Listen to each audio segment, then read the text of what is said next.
Pack your bags. Your next holiday is waiting for you now at all.com. Book 2 nights or more before January 15 for stays until April 27, and you'll save up to 20%. Hit the reset button and escape to over 300 Accor hotels, apartments and resorts throughout Australia, New Zealand and Fiji, including all your favourite brands. Up to 20% off when you book 2 nights or more. Book today at all.com. T's and C's apply. Prioritise your health by boosting your NAD levels with True Niagen, a dietary supplement that supports energy production, DNA and muscle repair. Visit truniagen.com.au. Always read the label, follow the direct... Good to see you. Likewise, Simon. Nice to see you. Nice to see you semi-awake. For those who aren't regular listeners, might be tuning in for the first time, Nathan Koch is both a pilot and a vet. So we call this segment Pets and Jets. But in reality, you'll chat to anyone about anything, won't you? Yes. Or nothing, yeah. Whatever you like. But if you've got a question on aviation or pet health or whatever, feel free to give us a call. Now, I haven't given the numbers yet. So if you're listening through 2GB, 4BC or 2CC, 131873 will get you through to us this morning. If you're in Perth, 133882 will get through to us tonight. And if you're in Adelaide, 133693 will get to us tonight. And 3AW, 133693 will get to us this morning. What if I'm in Bordertown? I don't know where that is. It's on the border. on the border of which state? South Australia and Victoria. Yes, yeah. No, I'm joking, obviously, but you would be like me across different time zones because absolutely. One, we're broadcasting right across the country, but two, you've flown all over it today. I have. I've been in 3 time zones today. So I started off my day in Darwin. Yep. Yesterday for East Coast listeners, today for Adelaide and Perth listeners. Yeah. And went from Darwin to Perth, so that was an hour and a half behind. And then have gone from Perth to Melbourne and landed just on an hour ago, driven straight here, and it's all good. So we've gone from Central Standard Time to Western Standard Time to Eastern Summer Time. So a flight from Perth to Melbourne would take how long? It was a little over 3 hours, 3 hours and 10 or so to come back. So effectively you leave Perth hang on. So if you're going to... Oh, and see, I'm confused already. If you're going from Perth to Melbourne... Yes. You arrive 6 hours time in yes. Your clock will say you arrived 6 hours yes. after you left. Yep. If you fly from Melbourne to Perth, it'll basically say it took you 10 minutes to get there. You can about an hour to get from Melbourne to Perth. Yeah. How do you fill out your timesheets when you put in your work?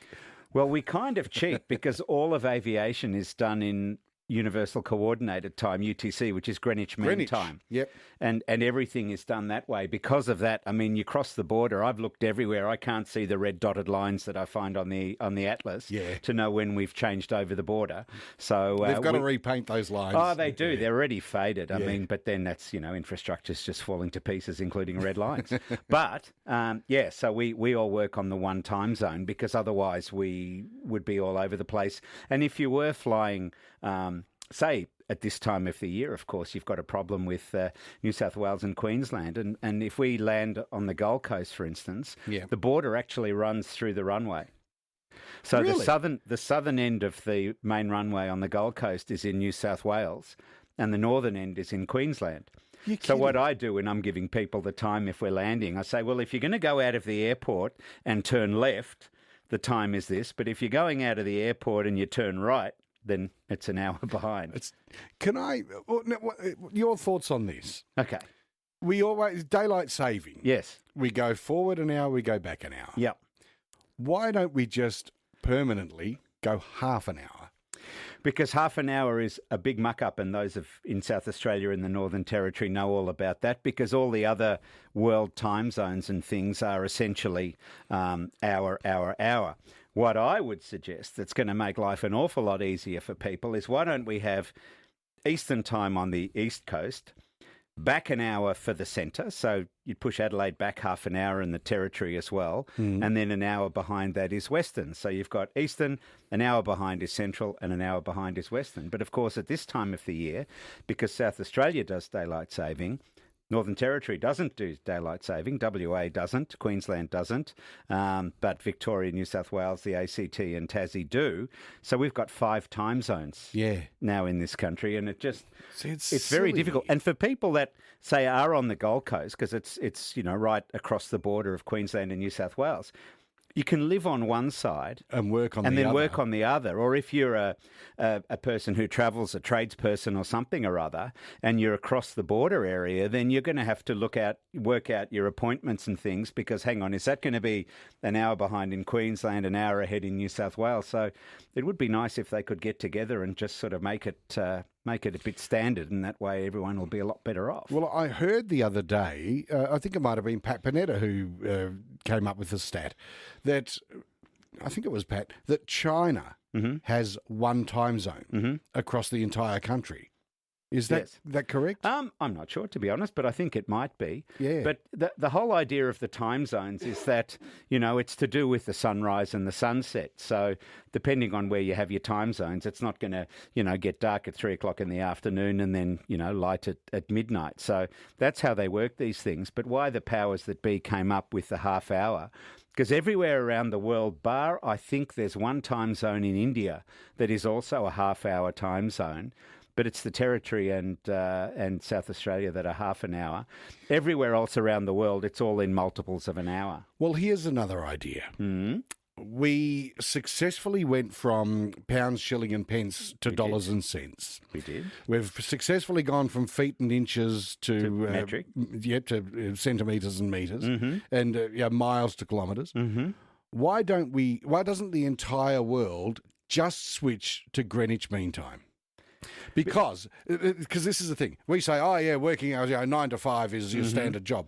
Why don't, if we all operated on Greenwich Mean Time, we would still work the same hours. We would just basically be calling them different hours. I guess you just have to work out then when you start and when you finish.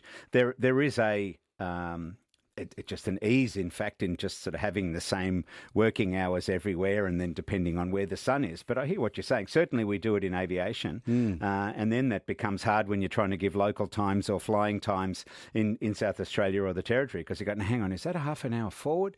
Is that a half hour back or whatever? Whereas at least we know this time of the year we're New South Wales, Victoria, Tassie, 11 hours ahead of Greenwich Mean Time or UTC, Queensland 10, and then you've got South Australia 9.5, the Territory 8.5, and Western Australia is whatever it is. Yeah. It's too late. I can't work it out. I've run out of calculations. It'd just be so much easier if the Earth was flat too. But it is, isn't it? You're the one who sees it from up there. Absolutely. All right, we've got calls coming through already for Nathan Koch. So give us a buzz on 133693, 131873 or 133882. You can also text us this morning, 0477 693 693. We'll be back with your calls in a sec. We are about to take your calls on 131873, 133882 and 133693 with Nathan Koch. We'll also check in with Eddie Summerfield at the tennis because the Australian Open is on and it's live as we're going to air now. So we'll check in with him very shortly. But John's in New South Wales. Hi, John. First call for the night. Yeah, g'day. Hey, how are you? It is. Yes. Hey, John. Nathan, an aircraft's black box. Yes. How much info would it be carrying the pipeline in and the total information for a flight? Back in the day, they were pretty rudimentary, as you can imagine, and there was sort of a tape and they would have just a few of the basic parameters. These days, they have all sorts of information, and in fact, they can just plug them in and do an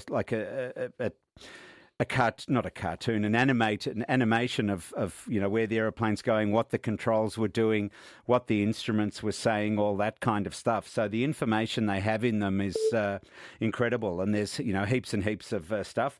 The other thing that can be done, and I've actually used that as well, is that information is being in real time to the maintenance base. So if you've got an issue with a temperature on an engine or a speed or a something or other, you can contact maintenance and they'll see it in real time as well. So there's an awful lot of information that's going out there, and they have multiple channels on the black box recorders these days. I guess you're talking about the Jeju Air where they said the last 4 minutes disappeared, which would obviously have been the critical 4 minutes. I hope that they can cobble together enough information from other sources to find out what actually happened, because on the on the surface it does seem that there were some strange things happening, but there could have been anything going on there, in which case the poor pilots just had to do what they had to do. So it would be nice to find out more about it, and hopefully they will. Yeah, Nathan, you touched on something that I was getting to, in that why isn't that pipeline of information from the motors status and engines and all sorts of things, why isn't that sent real time into the cloud, more or less, to the manufacturer, or if it's starting to become an emergency, like ring all the red bells before the damn thing crashes? It has happened that there have been messages sent to an aircraft saying your engine is about to overheat and cause problems.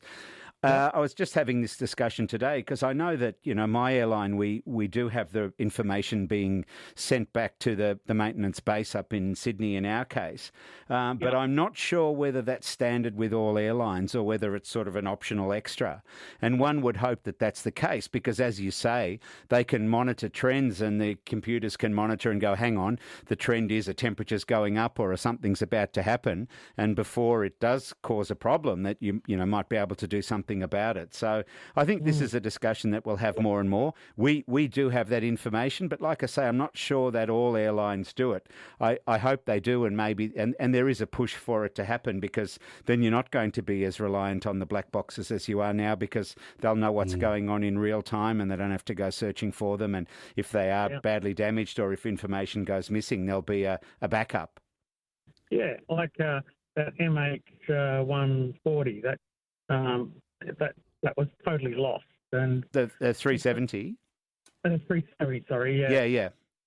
That's right, and because, well, anyway, there's still plenty of speculation about that, but it was believed that things were turned off rather than things failed. So that's a different story. But again, if the information is being beamed outside of switching so that it's going to happen anyway, then maybe more would be known. So these discussions are going on in the background all the time. It's a matter of having the computers, the monitoring, all that kind of thing. But I think it's inevitable given the amount of information that we need and the ability to move it through, Skylink or whatever it's going to be, Starlink, or whatever it's going to be. Then I think we'll have all of that in the not too distant future. It's a very good question, John. It'll be good when that happens. Absolutely. Well, we'll all know. We'll all know, and that's what's important. Yeah, exactly. Thanks for the question, John. Thanks for the call. Let's head over to the tennis. The Australian Open is on, and Eddie Summerfield is courtside.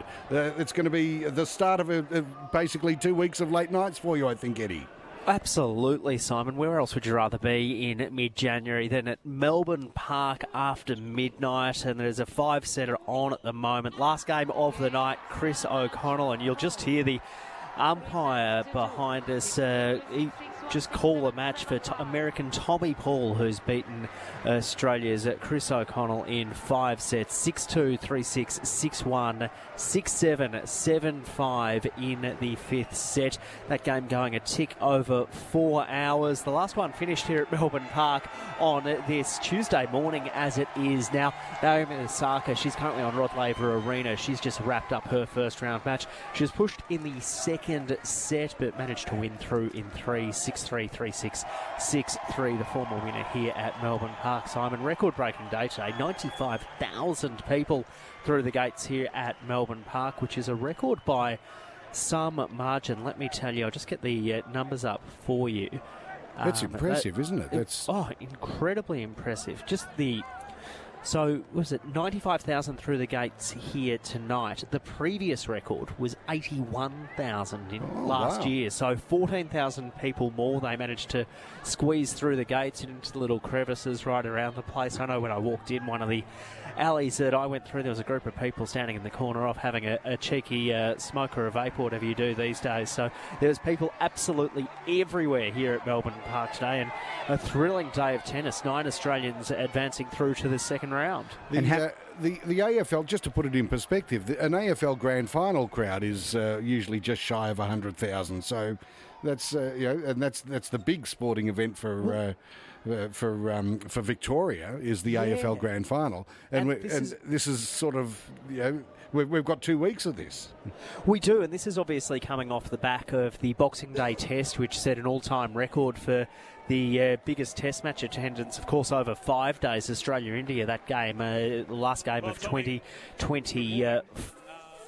So that was huge at the MCG a couple of weeks ago. But we know Victorians, we'd go out and watch grass compete against each other to be the tallest. So, yes, certainly live sport and live events are back bigger and stronger than ever than what they were pre-COVID. Yeah, we look forward to the snail racing event. A crowd of 50,000 will turn up to that. Yes, and when the cane toad makes its way far enough south, we'll be there too. Oh, yeah, exactly. That's it. There's a whole. There's a breakaway group of the cane toads. There's the green tree frogs that have decided that they're not going to be part of the cane toads. Oh, it's getting very messy. So you can head home now. It's all over for the evening for you. That's the plan. It's a relatively early night, isn't it, by Australian Open standards? It is, actually. Wrapping up by 12:28, 27 when that match point was called. So. And back again, at 7 tomorrow morning or 7 this morning? I got some commitments later on this morning, yes, and then I'll be back here late afternoon. So, all right, look forward to it. We'll probably chat again tomorrow. Good on you, Eddie. Big night tomorrow, Simon. Look forward to having a chat then. Eddie Summerfield at the Australian Open. Back to your calls. Maggie has called from Adelaide. G'day, Maggie. Well, I have to say good morning to you, Simon and Nathan. Good morning, Maggie. And I'm sorry, I'm very tired, but I couldn't resist ringing. Yeah. Thank you. Now, always good to hear from you. What's happening in Adelaide? Oh, well, I don't know. Well, I'll get to the point. Time zones you were talking about. Yes. Now, okay, we are fairly, and I guess in aviation too, governed by Greenwich Mean Time. Mm-hmm. Yeah, as to plus or minus or whatever. Now, Nathan, a couple of questions. Have you flown from Australia to the US of A? I have indeed, yes. Back in the day when I was flying 747s, that we didn't very often, but we used to go to Honolulu quite a lot. And I did do a trip to Los Angeles via Auckland. The old 74s that I was on didn't have the range that the newer ones had, so we couldn't do it all in one hit. But definitely went over to the States and then across to Europe and up into Asia. We went all over the place. It was great. So, Nathan, what I'm asking, when you crossed the international date line, yes, did you feel as if you lost a day? Well, you know, what you lose on the swings, you gain on the roundabout. So, you come back, you actually gain a day when you're heading over to the States because you become younger because they're a day behind. And then when you come back across, then, you know, there's sort of a day disappears in between as you're in the air. So if there's an anniversary of something you don't want to remember, that's when you book your flight. That's when you come back, that's right. And if you're going somewhere for Christmas, then you want to have Christmas Day here and then fly over to the States so you can do it again when you get to the other end. Exactly. And so you could have 2 Christmases. Indeed. Yeah, and also, apart from the international date line, what about the equator? Mm-hmm. And then I want to ask something about the different time zones. So, you know, when you fly over the equator, which I dare say you've done. Yes, many a time. Yeah. Although that line's very faded too, I must say. Yes. But nothing changes when you fly over the equator. No time zones change over the equator. The only thing that happens is which way the water goes down the plug hole. That's right. It does. Yeah. Why is that? The Coriolis effect. It's just the way that the world turns. And down here it's it's clockwise.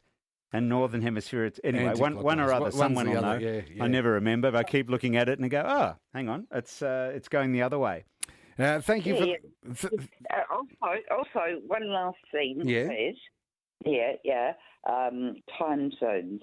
Yes. Now, I believe China it has only one. Yes. In the US, they have about 5 at least, I think. In Australia, we have 3 standard times. Mm-hmm. And but I think a lot in Australia, a lot of it is all due to commercial reasons, and also at times the time zones don't really go down too well with our farmers, particularly in some parts of the country. Let's say the west coast of South Australia. But it's a bit difficult, I think, say if you're a national business and if you're based, say, in Perth, if you're doing business across to the eastern states at this time of the year with the extra difference of the time zone, there's only a space in the middle of the day when both sides of the country are still within normal business hours. Yep. So it must be very difficult for the companies that are trying to deal across the country. So anyway, it'd be nice if there was standardisation, but it's a democracy. People have chosen that's what the way that they'd like it, and so be it. So we just have to live with it and work it out. But it does cause complications, that's for sure. It's kind of nice when we go back to normal and we have the 3 time zones instead of 5. We thank you for the call, Maggie. We do need to break, but a text from Dave. Hi guys, with us interstate truck drivers, if you're staying off a trip and to go in, oh hang on, this doesn't quite make sense. I should have pre-read it. If you are staying off a trip and go anywhere in Australia, as I live in Victoria, always go through Victorian time, no matter what part of Australia you're in, Perth, Darwin, Brisbane or Sydney. So I stay in Victorian time until I get back to our depot with our logbooks. Okay, so he's basically saying where you leave from, that's where you just... Yeah, and in fact, some of our international pilots do the same. They'll stay on Sydney time or Melbourne time, even when they're away overseas, because they say that, although obviously you're up in the middle of the night wherever you are, but it's better for the body because you're still trying to run a 24-hour day. All right, we'll take a break. Back with more of your calls. Keep them coming. Nathan Koch is here, and we're taking your calls with the current times being 22 to 10 in Perth, 22 to midnight in Brisbane, 8 after midnight in Adelaide, and 20. Well, now it's just gone 21 to 1 o'clock in Sydney, Canberra, and Melbourne. What time is it in La Paz? Exactly, that's the question on everyone's lips. Thank you for asking it. Just needed to. Len is in Melton for you. Hello, Len. Hey, Simon. Nathan. Hey, Len. Nathan. Yes. Your thing about how the water runs clockwise and anti-clockwise. Yes. I've got a brilliant way for you to remember it. Yeah. We do it right in Australia. We go the same way as the clock. The northern hemisphere. Of course. That's good. There's something to be said, isn't there? Really? Yeah, but one thing, I've got a question on animals and one on aviation. Mm-hmm. Now, the animals and bushfires and that, Nathan, when you get into wildlife, do you get an influx of injured animals and vets?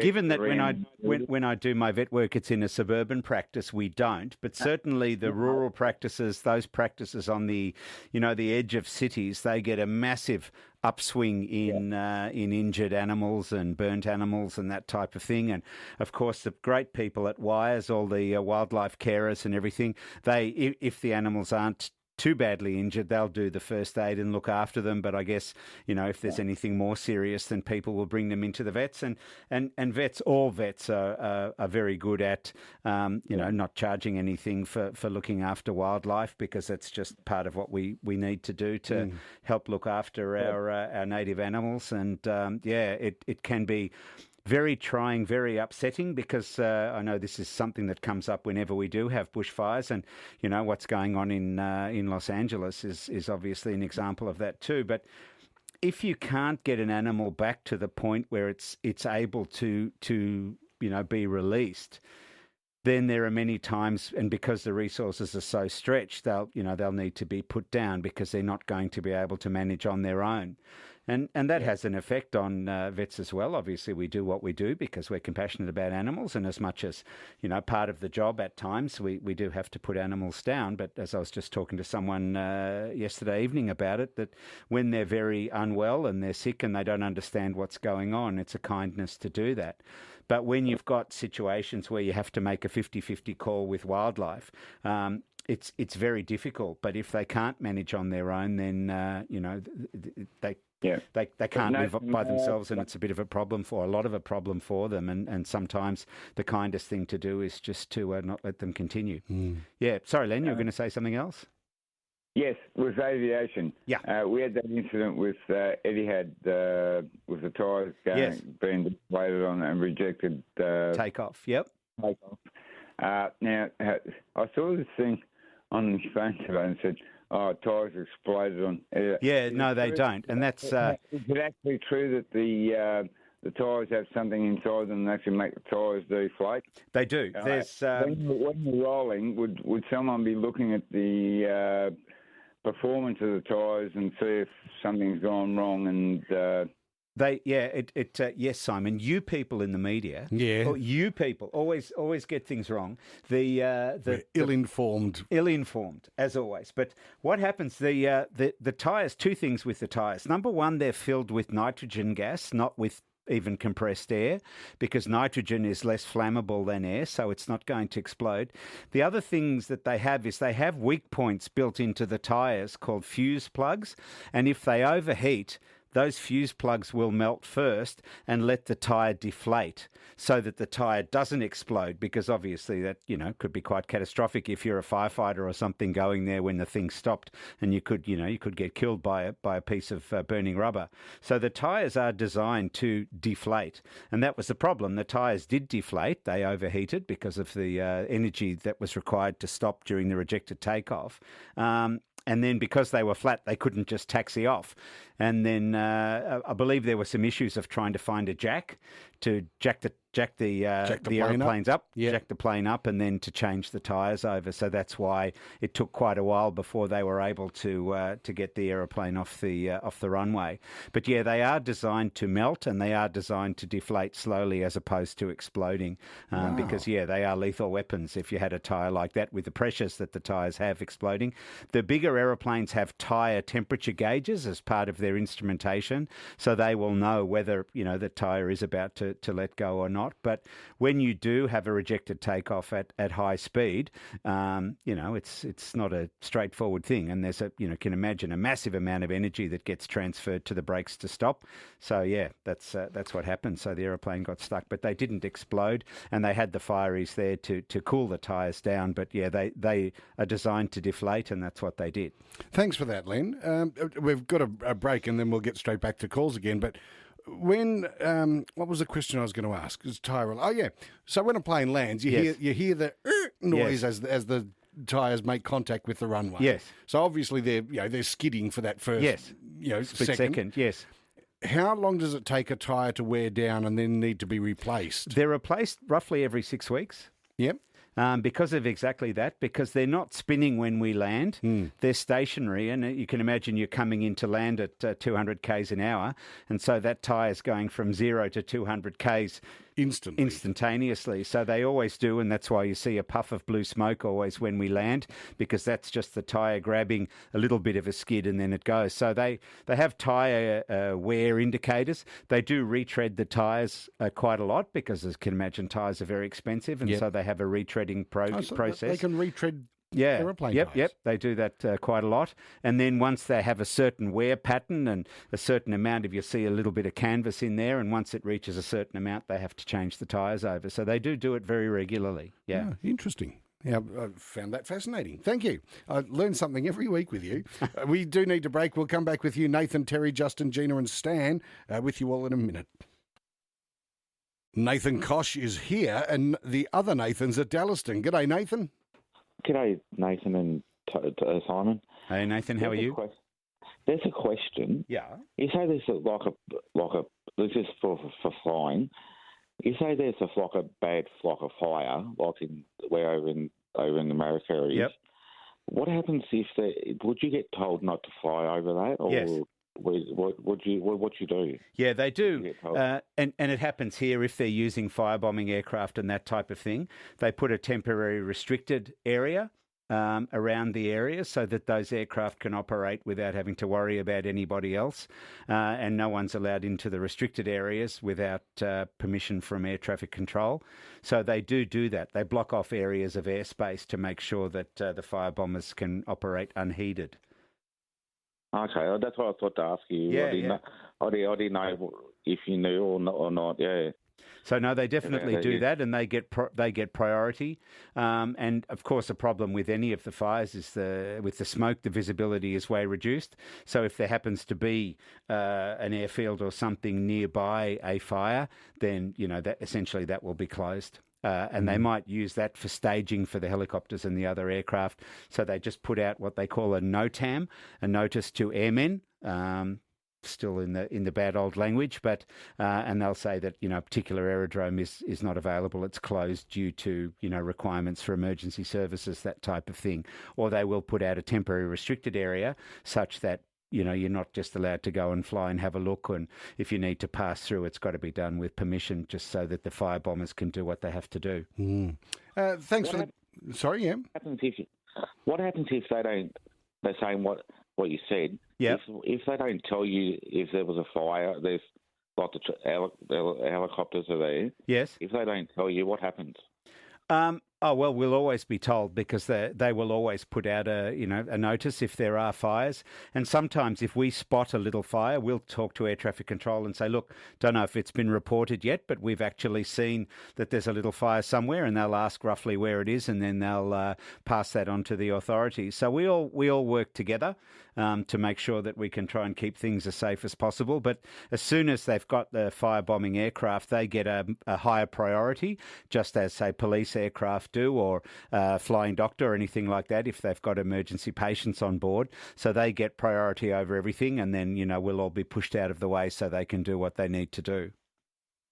Cool. Yeah, that's what I thought to ask you that sort of question. Yeah. Oh no, it's a good question, but definitely they get the priority. Good on you, Nathan. Thank you. What would happen if we had the case the other day where a plane took off and it had to land, so it had to dump fuel? Yes. And this was a Melbourne flight, so they went over Port Phillip and dumped the fuel there. Yes. If you're flying and there's a bushfire and you had to dump fuel, who gets right away? No, you don't do that. And it's only the larger aircraft that dump fuel. Right. And in fact, it vaporizes. So when they dump fuel, it doesn't reach the ground, because obviously that would have consequences. So they have to get up to a certain height, and when they spray it out, the fuel vaporizes. So there's no issue on the ground. But if there was any fire or any source of combustion nearby, you'd go elsewhere. You'd go very much elsewhere, because that's going to ruin a lot of days. Just checking, because you never know what's ahead in the next couple of days. I don't want you having the wrong thought going, no, and that's what they'll do. Right. The air traffic control, they have their areas. Every airport would have areas where they would send aircraft out of the way of everybody else, and they can go and dump fuel happily without causing any damage to anyone or anything on the ground. Terry is in Lancefield. Hi, Terry. Hi, Simon. Good morning, Nathan. Hello, Terry. Do you have any concerns or thoughts about the solar farm that's located on the north end of the north-south runway at Melbourne? Runway? Well, we've been flying over it quite a lot now. When it first popped up there, we all thought, hang on a minute, in the middle of summer, is it going to be heat, and are you going to get thermals and things? But it seems to be fine. We don't have any issues with it whatsoever. So this is a big solar farm that's powering a lot of Melbourne Airport, and it's just on the approach to land on really the main north-south runway. So like I say, when it first came there, we all going, oh, hang on, that's no good. This might cause us some issues, but it really hasn't. Everything's been fine with it. So. You don't get glare off it. No. And again, that was another thing. But because of the way the panels are angled, that we don't get the glare either. So, and they've done a good job. They've done their homework to make sure all of that's not a problem for us. There you go, Terry. Just given the vision of the aircraft doing a wheels up landing last week on the TV. Yeah. That was raised the thoughts in my mind that if something happened similar to that, particularly with an aircraft with a belly full of fuel. And they did land the aircraft very well, although they were going very fast and landed a long way down the runway, and they probably would have got away with it, except for the fact that there was a concrete barrier built there around an aerial, and because they had no control over the ground when they were skidding along, it hit the concrete barrier, and unfortunately, yes, the fuel did combust, and that's why the aircraft exploded. And one of the things I always say when we're looking at any aircraft incident or accident, there are three parts. There's what happened, there's why did it happen, and most importantly, how do we stop it from happening again? And that's why we really need to find out what's gone on with this flight. And it's a terrible tragedy with so many lives lost, but we need to learn from it and make sure that, okay, it's happened, but make sure that we don't repeat it if there's any way we can do that. Thanks for the call, Terry. We do need to take our last break for the hour. We'll be back in a sec. Nathan Koch is here. He's going to stick around for another hour, so if you want to give us a call, please do so. 131 873 133 882 or 133 693. Earlier, Nathan, we spoke about having like a universal time zone. So yes. Just everyone operates on Greenwich Mean Time. Tony in Warrnambool says, not sure about the universal time zone idea. Victoria's 11 hours ahead of Greenwich Mean Time during daylight saving. How would school students, their families and teachers handle leaving to go to school at 7 p.m. instead of 8 a.m.? Well, that's sort of my point is it's just a label that we give it. That's right. Yeah. So you're still going at the same time. We just call it a different time. That's right. And I guess we just adapt and adjust if that was going to happen. Yeah. So we'll put it to the government and see what they say. Yeah. What I want is decimal time. Decimal time, yeah. Well, 0.1 of an hour, 6 minutes. Yeah. There'll be 10 days in a week. Yes. 10 weeks in a month. 10 months a 10 year. months in a year. 10 years in a decade. Oh, hang on, they've already started. They're on their way. It's all started. 10 seconds in an hour, 10 hours in a day. Yeah. It's doable. Needs work. Simon. Someone's just got to figure out exactly how long that second is. News is next.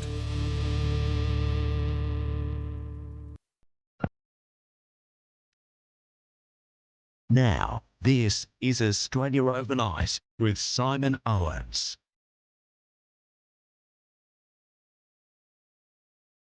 And Nathan Koch is joining us again for a second hour of Australia Overnight. Good to have your company, and we want your calls. Keep them coming on 133 693, 133 882 or 131 873. Couple of quick questions while we build up delay so we can take callers, Nathan. Yes. The people who have been texting through have texted things like, Simon, will you please tell Nathan to listen to the author Jack Beaumont on ABC's Conversations, please, as Jack was a fighter pilot who tells of his amazing experiences. Nathan will really love it, says Agent 981. I will do that because, look, these people, all the pioneers, and I'm in so many industries, as we love listening to pioneers of radio or pioneers of any industry, and obviously the people who were the fighter pilots, and I presume in the Second World War. These were 18-year-old kids that were sort of put in these aircraft that were just so difficult to fly. And, they did an incredible job trying to defend their country. Obviously, lots of discussions about war and it's amazing pluses and minuses, but it's incredible that these young kids just grew up so fast and developed skills. Well, they had to develop skills so quickly and then do what they did. Well, see, my son's 18. I know. Try and get him to put the dishwasher on. I know. Yeah, no, it's not going to happen. Mind you, I don't think there were too many World War II fighter pilots that turned on the dishwasher back in 1941 either. But no, but it's just, wow. Yes, I'm hearing you. The Simpsons did an episode based around what way the water swirls 30 years ago. It never ceases to make me laugh, says Gaz from Heidelberg. I think that was the Australia episode, wasn't it? Probably, yes, where they came down here, Yeah. And Bart rang Australia with a crank call to ask what way the water swirls, and the kid said, I'll go and ask my neighbour, and got on his bike and rode for 50 miles to go and visit his neighbour. Swatch Internet Time, or Beat Time, is a decimal time system introduced in 1998 by the Swatch Corporation as part of their marketing campaign for their line of beat watches. It didn't catch on, says Dr. John. There you are. Thank you for that. I had no idea someone had already tried a decimal time system. There's no such thing as a new idea, Simon. No, exactly.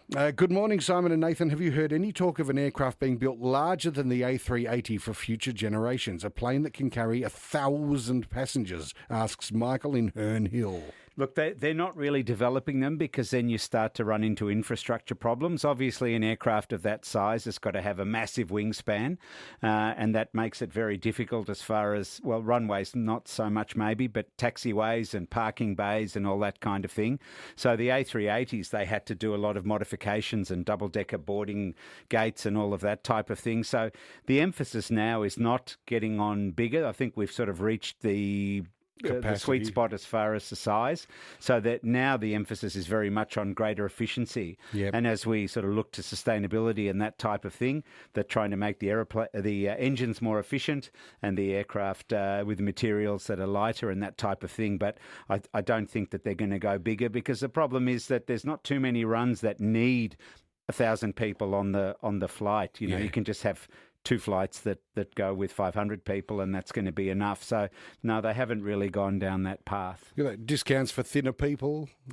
Well, there's penalties for larger people, and some airlines around the place for those that are large, that they have to buy 2 seats, or there's been an argument that why should they be penalised by having 2. Anyway, it's a whole story. Yep. But yeah, and we everything is about weight in an aircraft. It's, you know, whether it's the actual aircraft or baggage or whatever, everything's all about weight, because obviously the heavier, the harder the engines have to work, the more fuel they burn, and ends up costing more. What about standing room only and removing seats? That was tried, that was discussed. Michael O'Leary from Ryanair came up with this design of kind of a herringbone stack where you would stand up leaning on these seats, and I think it was just a bit of a gimmick, because there's no way people are going to be able to stand up for, you know, hours and hours on a flight, even if you can stack more people in. And then you've got issues of bathrooms and issues of evacuations, and, you know, how many emergency exits and things do you need? So I just think it was a bit of a stunt to try and get some free publicity,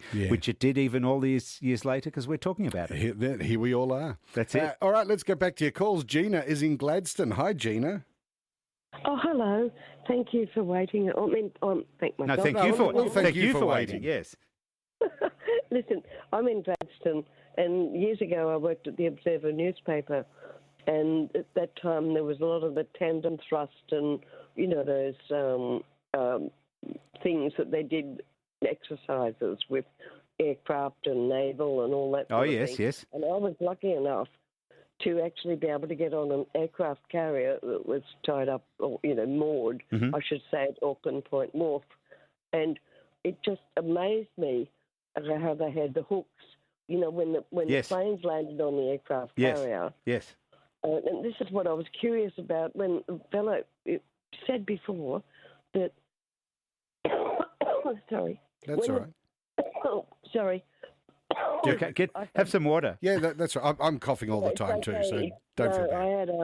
I had a adverse reaction the other day to a thing I had a scan.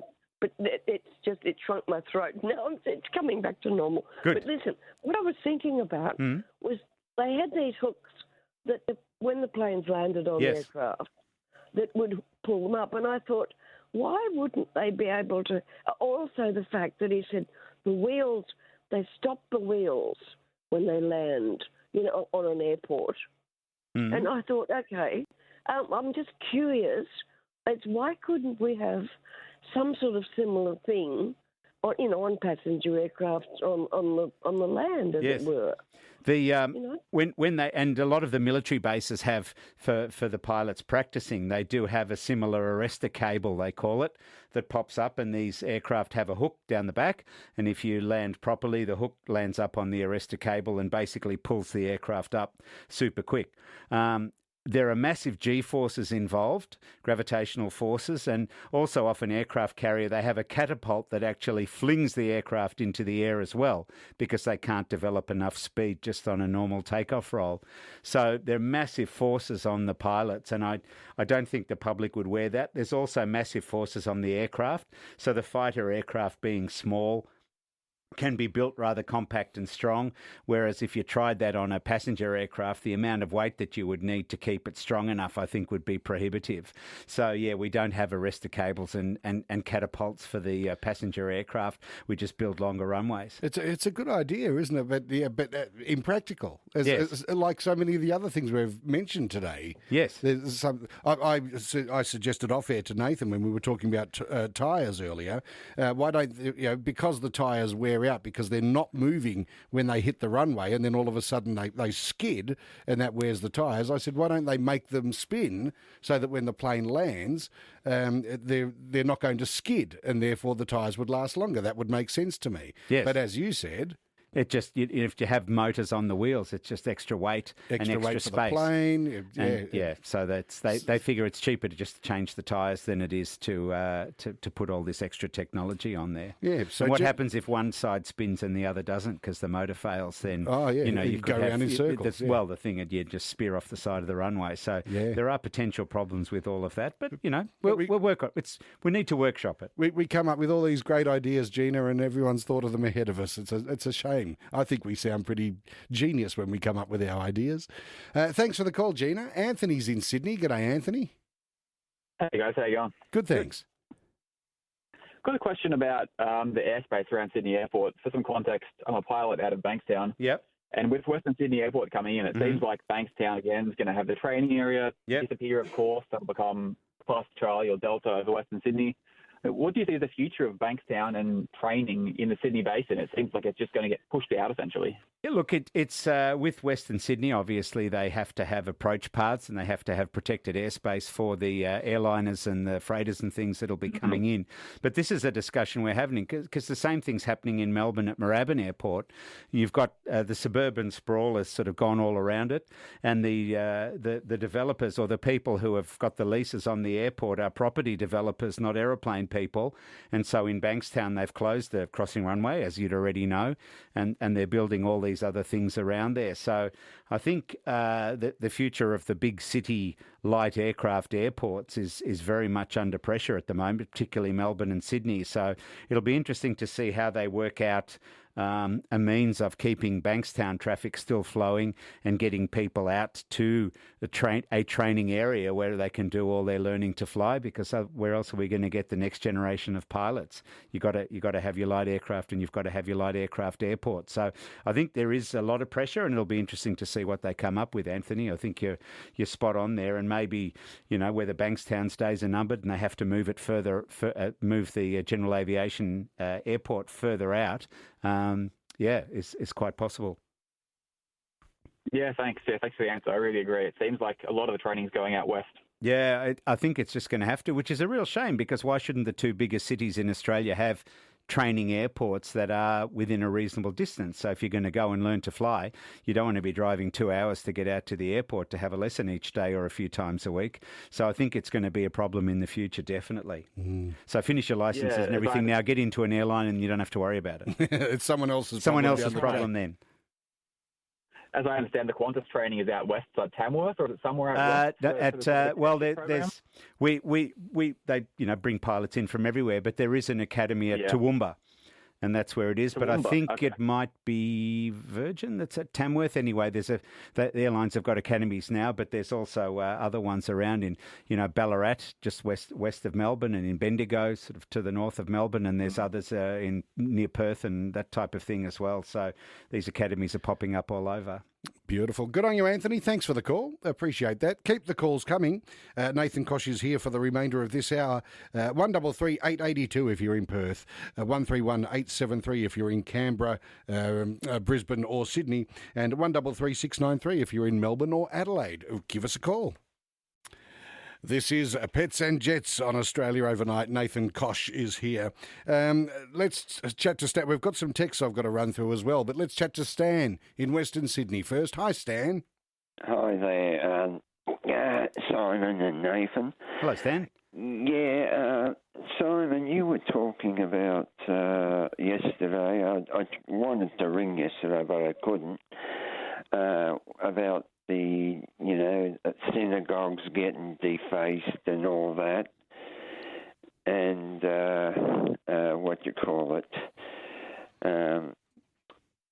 I was watching Polish news last week because I got Polish heritage. Mm-hmm.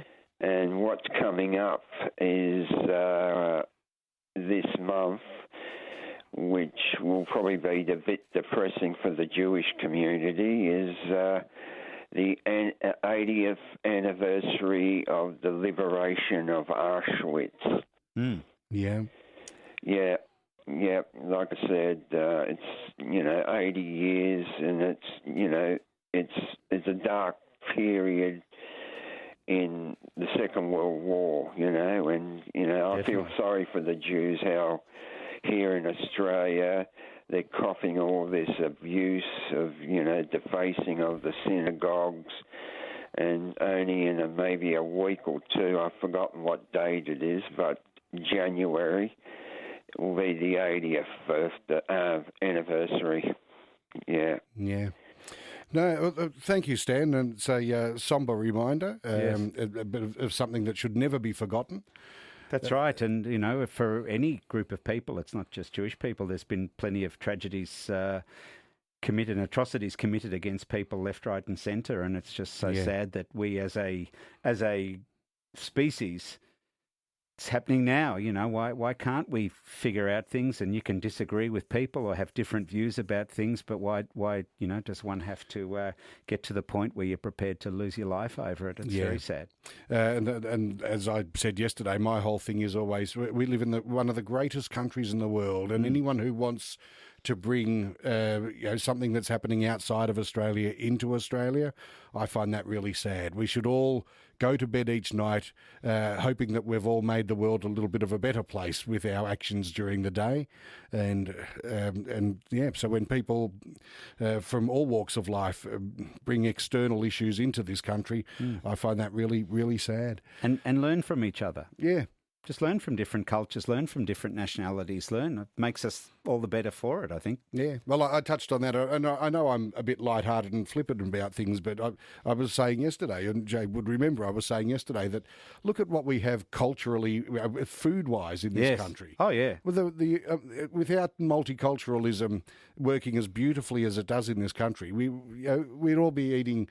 with the English...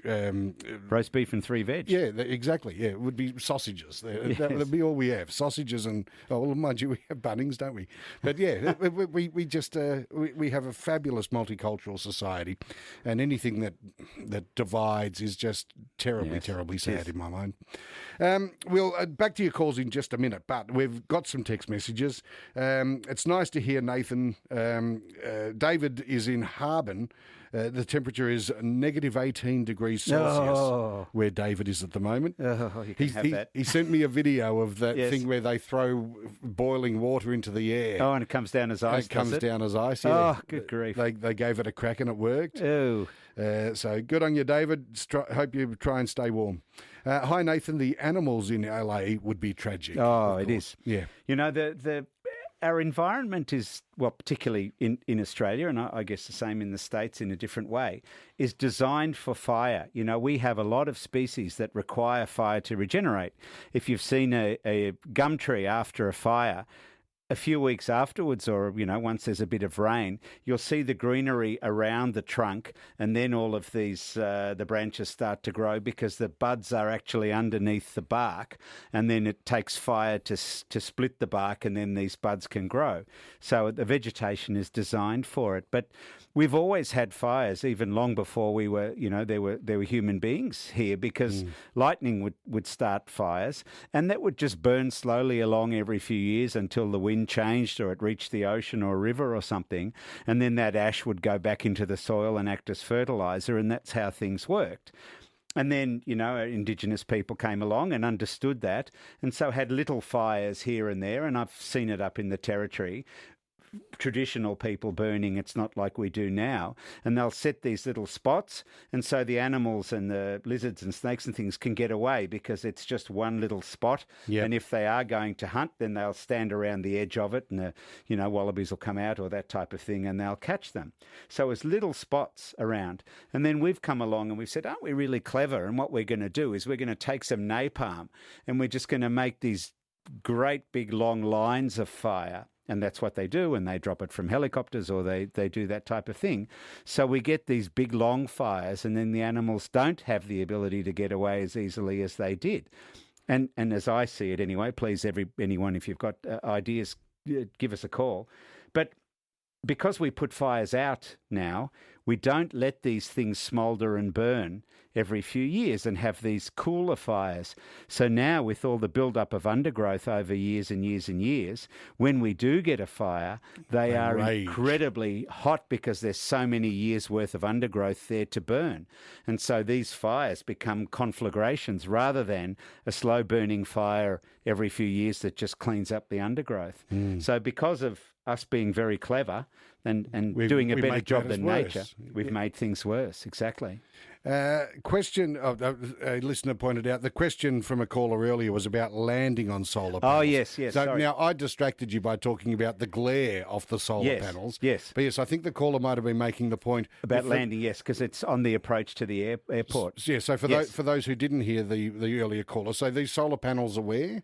They're on the northern end of, they're past the road that runs outside Melbourne Airport. So if an aeroplane landed short and landed on top of the panels, they are quite flat and they are quite low to the ground. And I would imagine that they have been built with weak points in them so that they would just break. And then the problem you'd have too is because there is the road there, I dare say if anything, heaven forbid, happened like that you'd get some vehicles involved. But I think because it is so close to the airport, it would be designed such that if an aeroplane did land short, it wasn't going to be like happened in Korea, where it was like a concrete wall where the aircraft hit and caused such a major catastrophe. But maybe I'm doing them maybe I'm blowing them up a bit more than they should be, that they haven't thought about it. But I would hope that they have. So yes, I'm not going to try it. I promise. Oh, good. And nor will anyone that I know. But yeah, that's very reassuring. They have to allow for such things when they put structures so close to airports, definitely. Yep, cool. All right, we'll take a break. We will come back. Keep the calls coming for Nathan Koch, Pets and Jets. We've got a text here about a kitten, which we'll get to after the break as well.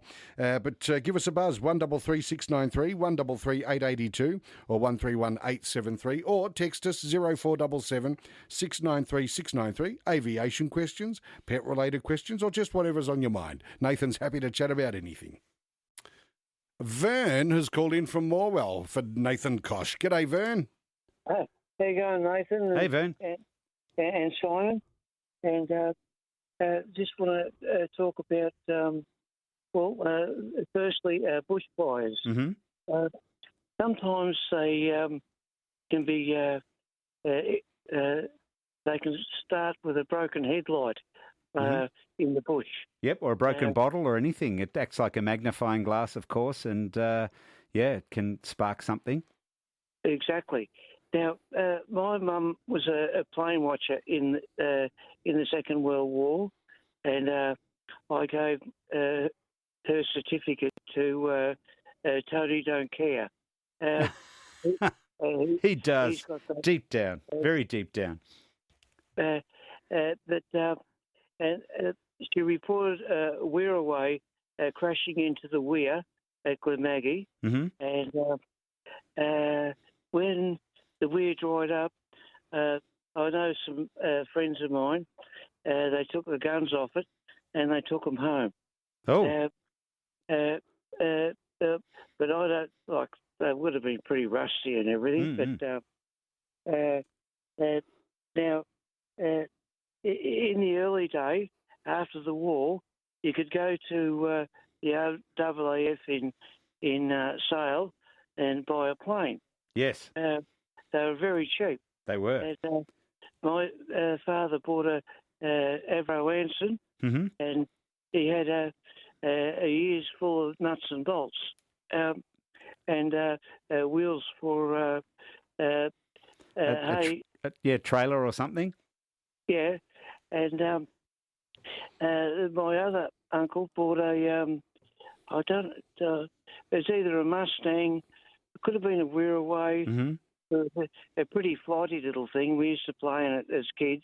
It was only a little plane, and the chooks used to live in it.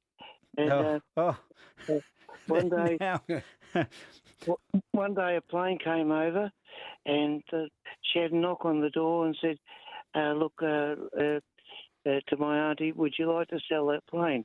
She said, "Oh, I can't sell it because the chooks lay good eggs in there." And said, "Well, we'll make you a really good chicken coop if we can have the plane." Mm. So they came with a semi-trailer, a couple of them, and mattresses and everything, and they pulled the plane apart, and it went to Point Cook, and as far as I know, it's all been restored. Oh, that's awesome. That's nice. After the war, they were selling off all these surplus aircraft and everything, but the problem was you weren't allowed to fly these military aircraft. And I can remember there was one of the fellows who used to run a electronics shop at the flying school where I used to teach. And he was we did his apprenticeship in the Second World War with the RAAF, and he said at the end of the war they were selling Mustangs in the crate still, all corrosion-proof, brand spanking new, wings off, everything in the crate for £5. And he said, and his mates, they worked out, it wasn't cheap back then, but it wasn't a whole lot of money. And they said, well, maybe let's get one of these things and just leave it in the box. Maybe one day it might be worth a few bob and you'll be able to fly these things. And then as they were talking about, no, stuff it, and they spent it all on wine, women and song instead after the war.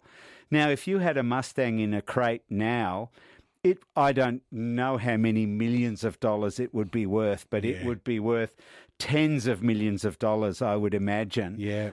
All for the sake of the £5 because, who knew? That's wonderful, isn't it? Yeah, absolutely. Oh, brought tears to my eyes when he said that. I have a former colleague who used to work here. Is a bit of a tram nut. Mm-hmm. And of course Melbourne still has its trams, but the old W-class trams... Yes. They did a sell-off of those when they stopped using them. They sold them off to people, and you could have one craned out the back of your house, and that sort of thing. And again, would have been quite cheap to buy yourself a tram. I've seen there are still some of them around. I know in various motels and things, and they use them as playrooms. They use them as sheds. Yeah. Chook sheds. Yeah, lovely idea. It is. Arthur's in West Footscray. Thanks, Vern. Arthur's in West Footscray. Hey, Arthur. Good morning, Simon, Nathan and Jay. Happy New Year, Nathan. And to you, Arthur. I was just curious with the Korean plane that landed, if you know the update, that had a bit of a tragic over there. Yes, indeed. It's very sad. And as you're saying, it's very difficult to speculate. There are a number of things there that seemed very odd, but, we don't know what led to those things, and without doing anyone a disservice, I think we just need to keep an open mind. We all like to have answers, and in aviation we certainly want our answers to make sure that it's not something that we need to assess with other aircraft. It's just a one-off. So I haven't heard any more. I know they've lost the data of the last 4 minutes, and that would be the absolute critical time, but hopefully they'll be able to piece together from other sources of information, even things like the apps, like the flight radar apps and things that can trace paths and so on. And if there was any data sent back to their engineering division, that hopefully they might be able to put enough of a picture together to figure out what actually happened. Bottom line, a terrible loss of life, and very, very unfortunate. And our hearts go out to all the families and friends and anybody involved in all of what happened. But we need to find some answers just to make sure there's nothing that we need to do as an industry to improve what we've done. Why did it all happen? Yeah, and just one more question on the more pleasant. I was just wondering, in the high altitude, you've gone up to 1,000 feet. Can birds go that flight? They can. Flight? People have hit eagles at 5,000 feet or even birds. higher. Birds. I could have sworn you just said boobs, Arthur, and I was thinking, what on earth are you Simon, asking? Get your mind out of the gutter. Sorry, I'm not quite with it this morning. That's exactly what it sounded like to me. Yes. Sorry, No, they certainly birds. can go above 1,000 feet. Back in my day flying light aircraft, I used to do traffic reporting for one of the radio stations in Melbourne, and we were flying along at 1,500 feet. Next minute, there was this almighty bang, and a bird had hit the wing. So, yeah, they can certainly get up into the thousands, and eagles have been known to go up in thermals, to get the high altitude, because they've got such incredible eyesight that if they can see from many thousands of feet, they can see a mouse or a bit of prey. So they'll go up very high they can certainly go well above 1,000 feet. And, while we're talking about what was going on there, we have a text from Snez who asks, are Boeing 737s safe to fly on? Well, they're the most common airliner around. I've been flying them for 21 years now. So, look, they are very safe. And as I say, we need to learn more about what happened to see if it's anything to do with the aircraft or whether it was something to do with just the particular situation that those pilots were in. So I wouldn't worry about getting on a 737. They're tried and true.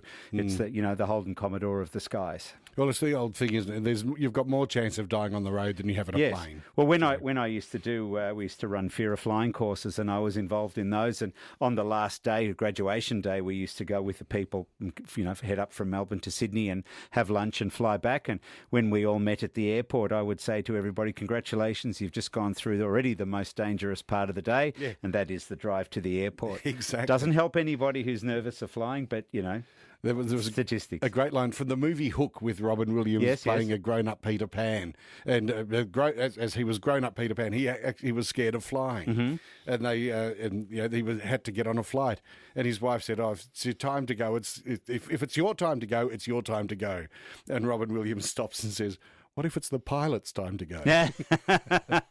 Good line. Great Robin Williams. Thank you, Arthur. Let's knock off a quick break here. Louis and Phil will get to your calls, and we've got more texts we've got to get to as well. We've got a lot to jam in the last 18 minutes of Nathan giving us his time. Nathan Koch is here. Here's a question you've never had before, I'm sure, Nathan. Yes. Just wondering if Nathan Koch is related to former Sunrise presenter David Koch. Well, I actually have met him a couple of times, and we had the discussion because the surname Koch is a German name, and it's Koch, and it's German for cook. Yep. So it's actually a very common name all through Eastern Europe. And when I did meet David, we had a quick discussion about it. It turns out his family was shooting at my family during the Second World War because he is of German origin and I'm of Polish origin. So, there was that. But no, we have no crossover, and so it's not a common name here. So, yeah, it's a reasonable question to ask. I asked him if many people ask whether he's related to me. No, not one. Didn't think so. What a shame. Louis at Avondale Heights. Hi, Louis. Yeah, hi, Simon. Hi, Nathan. How you going? Very well. How you doing, Louis? Yeah, just got a question with that seaplane at Rottnest Island. Oh, yes. Being grounded. Yeah. What can you tell me what happened there? Well, again, it's early days, and I haven't seen anything as far as any investigations. I mean, I've seen the news footage the same as everybody else. So, for those that don't know, a seaplane was taking off out of, or just near off Rottnest Island, off Perth. It appeared to get airborne, and then it dipped its left wing, and the left wing landed in the ocean, and obviously it grabbed, the drag was too much, and the aircraft spun over, and sadly a number of people died in that incident. So again, we always have to be a bit wary, but they'll have a lot of data, a lot of information about it, and we'll wait and see what the ATSB, or Australian Transport Safety Bureau, comes up with, and whether things need to change. So look, very tragedy obviously for everybody involved, but we just need to be a bit careful to not to jump to conclusions. But it did get airborne. I believe there was some talk of it hitting a submerged rock, but I'm not so sure because it did get airborne. But anyway, we'll find out hopefully in the next little while. Thanks, Louis. Phil is from Kwinana. G'day, Phil. Good day, Nathan. Good day. I've got a question for you. Yes, please. We've been surrounded with fires here. I've got a pretty comprehensive first aid kit and water in the boot of the car at all times. However, I want to make up another first aid bag for triage. For either kangaroos, birds, or wombats and things that we see. What would be my first instinctive reaction when you see an animal that has been burnt? You put a saline drip in him, or what would you do? Well, I mean, it's not for a good Samaritan to be putting in drips and things, because it depends also how badly burnt they are. I think the most important thing, I'd have a bunch of blankets, sheets, that type of thing. So if you did find injured wildlife, you can, and they're going to be panicking. They're not necessarily going to be wanting to be caught. But if you can, pick them up without hurting yourself, and cover them up in a blanket or a sheet, and then be able to take them to a vet or a wildlife refuge, that type of thing. And also, if you're going to, maybe a really good strong pair of gauntlets or gardening type gloves. So if you are going to pick up an animal, that you're not in danger of getting bitten yourself, because that's one of the problems. You want to do the right thing, but the animal doesn't understand what you're doing, and so you may end up getting hurt. So the first thing is to protect yourself, and then if you can just sort of scoop them up in a blanket, that type of thing, and get them somewhere where you can help them. So apart from that, I wouldn't be sort of getting anything too fancy, and I wouldn't be trying to put drips in and that type of thing. It's obviously a specialised skill, trying to put a cannula into a vein, and it needs to be assessed by a vet. And the first thing they'll do is, they'll probably give it some cortisone for the shock and as an anti-inflammatory, probably even a tranquilizer, just to make sure that it's that it's quite calm and sedated. So yeah, they're all things that require prescriptions and are only able to be administered by vets. So yeah, if you can just get the animal safely for yourself to somewhere where they can assess it, probably that's what I'd be doing. Certainly have water there. So if it's an animal that's just not badly injured, but just is disorientated, that type of thing. There's that amazing picture and footage of the firefighter with the koala on the ground. That's right. And from his water bottle, he just gave the koala a drink, which is normally nothing like that would ever happen. So that was quite extraordinary. So yeah, having some water and just having some protective gear and something with which you can scoop up the animal so that you can get it to help.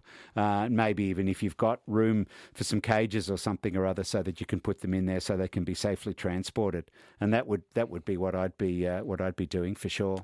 Good on you, Phil. Thank you for the call. I've got to get this text in. Terry texted almost an hour ago now. Nathan, can you help me? My 14-month-old kitten has decided to poo outside.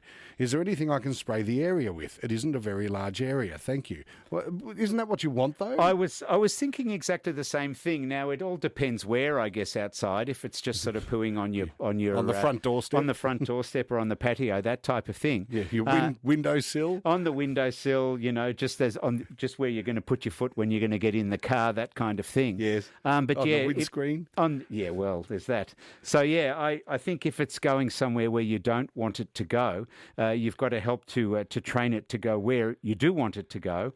And one of the problems is once they go to a particular area and there's that scent there, even if you clean it with a normal cleaners, there will still be that little bit of scent, and so therefore you need to get rid of it. And what you need is one of the enzyme cleaners, because they break down the molecules that cause the smell. So if you use your usual bleaches or floor cleaning compounds and that type of thing, it covers up the scent, but it doesn't actually break down the molecules that cause the smell. So that's what I'd be doing, one of the enzyme sprays. And then when you are out with the cat, encourage it to an area where you want it to go. Rubbing noses in it, doing that sort of thing, yelling and screaming at it's not going to do any good. So if you've got a particular area outside, and as we say, probably not a bad idea to get it to go outside, but encourage it, go out with it. If it does have some poo somewhere, put the poo in the area that you want it to go. So hopefully you will get it to go there, and that they will go where you want it to go. But it's just a matter of communication. We just have to be able to explain to them what we want, and then they're going to be able to do what we want them to do, hopefully. Exactly. Kojak has called in from South Australia. G'day, Kojak. How are you, buddy? We're good. That's good. Just want to ask your guest about skydiving, if he knows anything about it. Also known as meat bombing. It's not my thing. Why jump out of a perfectly good aeroplane is my question. I was going to say, as a pilot, I'd rather hope you're not into skydiving. No, not into it at all. Look, there's some of my colleagues that have done it over the years. It's certainly not something to which I have aspired. The closest that I've come to it, there was a fellow that I ended up working for, and he used to do some, skydiving, dropping out of an airfield that no longer exists. And he said, "I'll come up with me and we'll do a drop, and you stay on the aeroplane, obviously." And up we went, and then they opened the door and it's freezing cold out there, and these guys all just launched themselves out and then closed the door, and I'm having a look, and you know how they always show you on TV that you're flying and you're gliding and all of that because the cameraman's actually dropping at the same rate as you are. Yeah. When you see it from a stationary object up high, 1 minute they're there, and the next minute they're little dots way down on the horizon. Yeah. So, look, a lot of people do it. It is a very, as safe as it can be, and you have to do it, obviously, through a reputable and recognised organisation. Are you thinking of taking it up, Kojak? There's one here in York Peninsula, well, actually not York Peninsula, on the plains at lower light. They do skydiving there. Yes. And so I rang them, asked them about it, and they said that they can video it for me for $600. Yeah, they do a tandem jump, so you're actually strapped to the instructor. To someone who knows what they're doing. You don't just sort of go off and do it by yourself. So a lot of people do that. Not on my list, I must say, but there are many people who do it. They will have a cameraman with a camera mounted on a helmet, and they are falling at the same rate as you, so it captures the terrified look on your face as you're plummeting towards the earth at 65 miles an hour or whatever it is. And if that's what you'd like to do, Kojak, you go for it. Let us know how you went. I remember seeing an ad on in Darwin, and it was fantastic. It was for a parachute, and it said, "For sale, as new, only used once, never opened." Now, Nathan, we've got a few texts that we need to wrap up. Are you happy to stick around for just one more break after the news? I am, always. That'd be excellent, because we've got a handful of texts there that we just haven't had time to get to yet. I've got, just on the skydiving, just as we're heading toward the news, there were two former employees here at the radio station who were parachutists or skydivers, and it's their hobby, and they absolutely love it to this day. Yes. They've done hundreds of successful jumps. I can imagine it would be an incredible adrenaline rush. Yeah. Yeah, but it's not for you, and it's not boring. For me. No. Yeah. I want the number of takeoffs to equal the number of landings, please. But I'm happy to watch clips on YouTube of people jumping out of a plane if they want to put them on. Yeah. Good luck Happy to them. watch it. Yeah. That's the way we do it. All right, news is up. Then Nathan's going to stick around. Alex first in the next hour as well.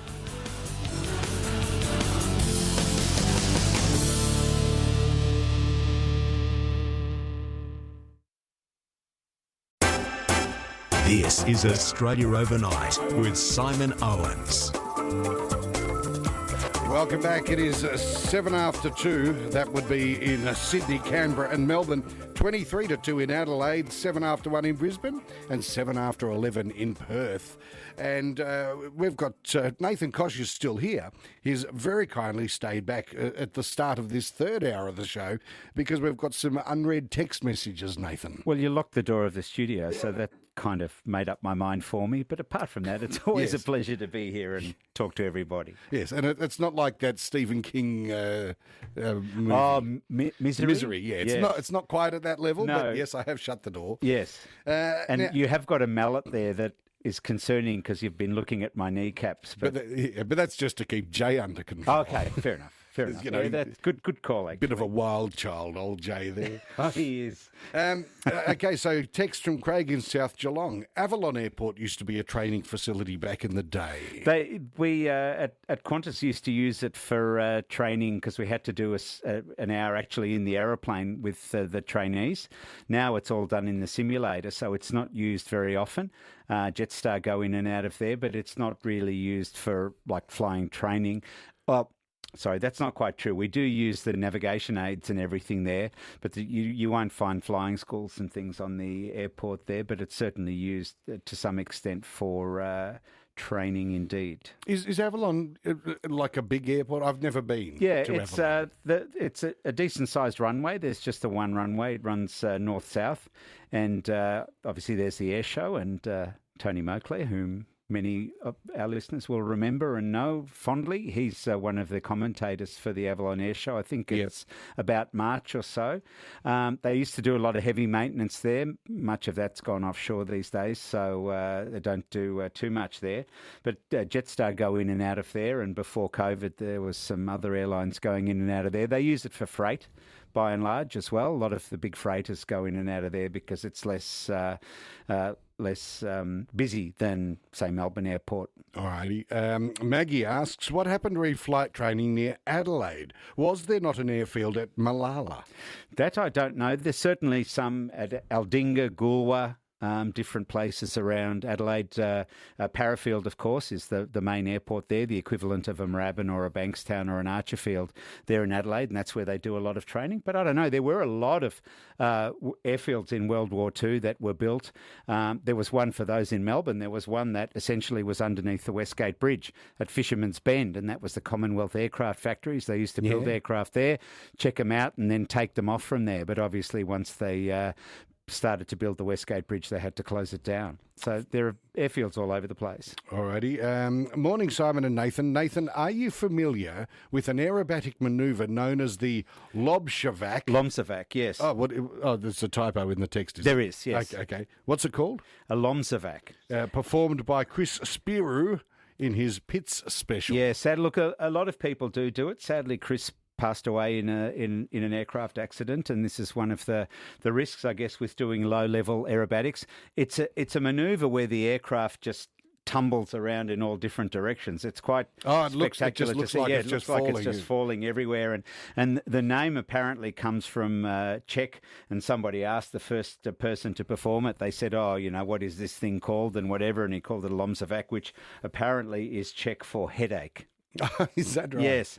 So there are a lot of people will do it. I mean, it looks amazing. I'm not big into aerobatics, so I've never tried one. Thank you. Not with all your passengers. Not with all the passengers. They frown upon such things. But they are quite amazing to see. Ladies and gentlemen, hey, watch this. Watch this. Yeah, that's what you don't want to hear from the pilot of your aircraft. Have a look at this.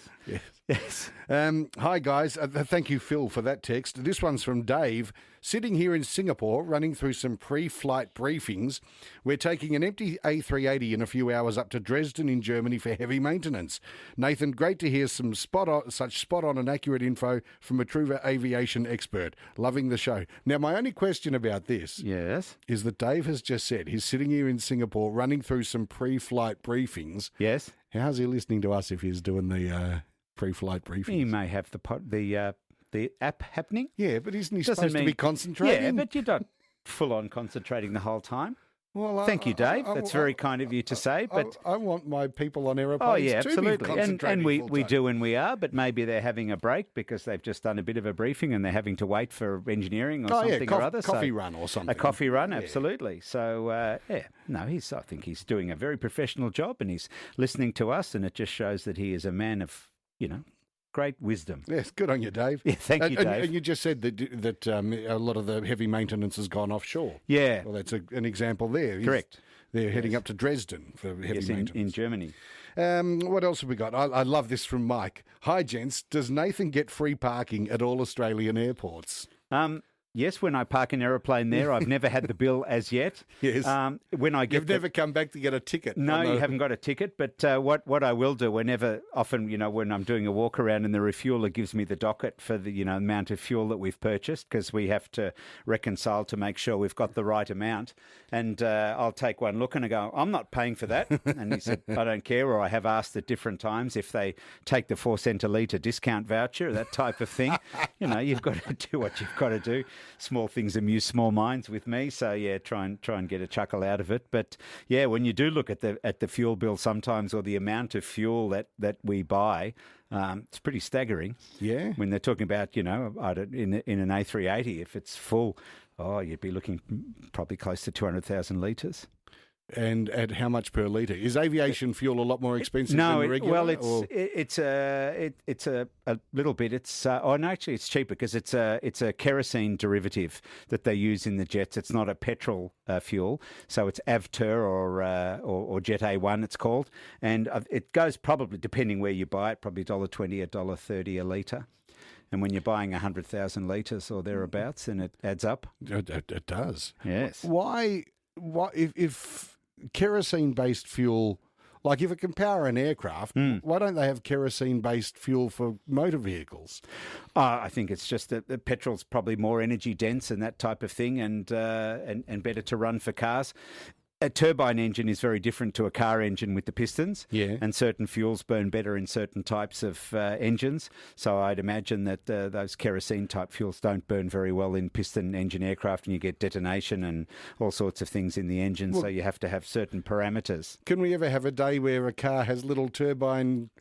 It takes a while to wind up, and then it takes quite a while to wind down. Oh, okay. So they're not responsive as say a piston engine is. You don't get in a plane, turn a key, and go. Give it a bit more choke. Yeah, that's it.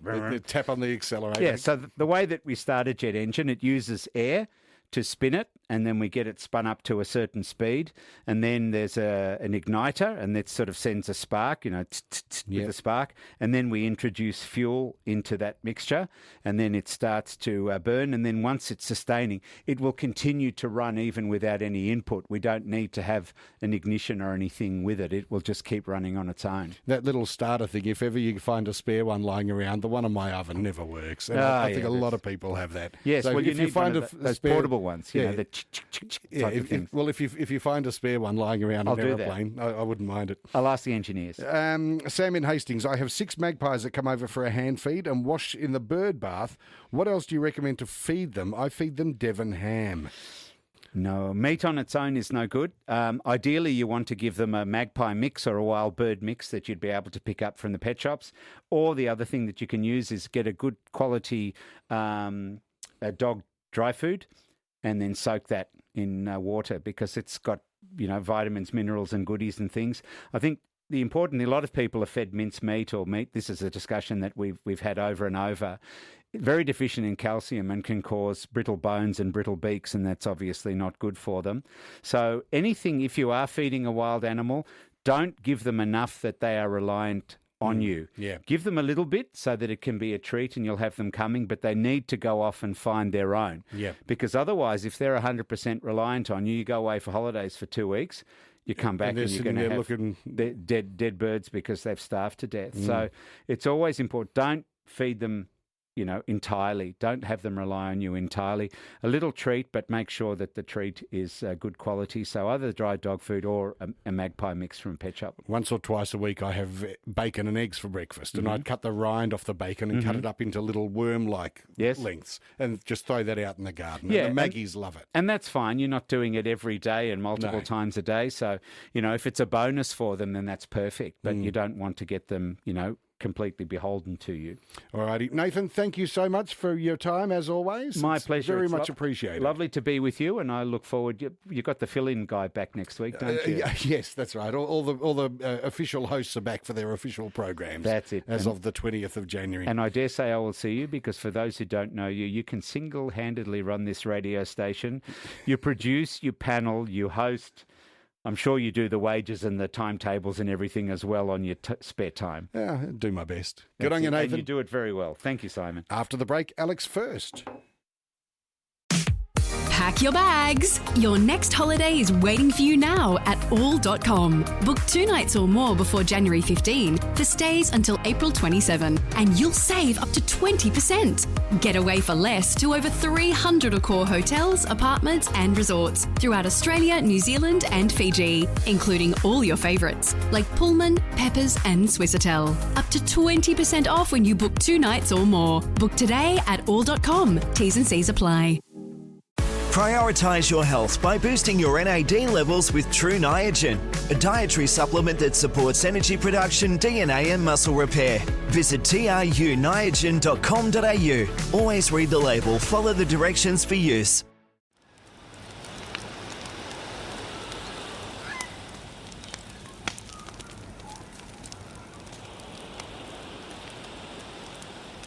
They say freedom is where you find it. So where do you find yours? Me, I bought a Jeep. Find your freedom at your nearest Jeep dealership now.